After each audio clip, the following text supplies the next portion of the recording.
Hey there, fellow fitness enthusiasts.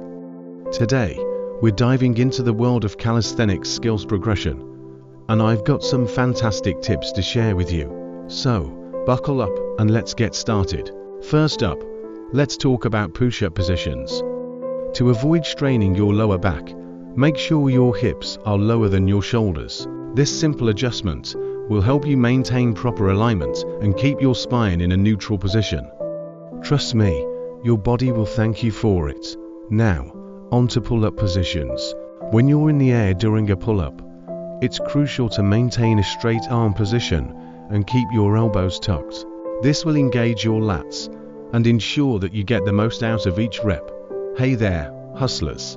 Want to take your lead generation to the next level? Fan and Buster is the secret weapon you've been looking for. It's an amazing tool that can automate your tasks and save you hours every week.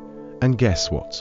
By using my special link in the description below, you can support this channel at no extra cost to you. So, click the link, get started with Fan and Buster, and watch your productivity soar. Let's continue the main topic. Lastly, when it comes to dips, try to keep your body as upright as possible and control the descent by lowering yourself down slowly. This will help you target your triceps more effectively and prevent any unnecessary stress on your shoulders. Remember, practice makes perfect, so don't be discouraged if you don't master these tips right away.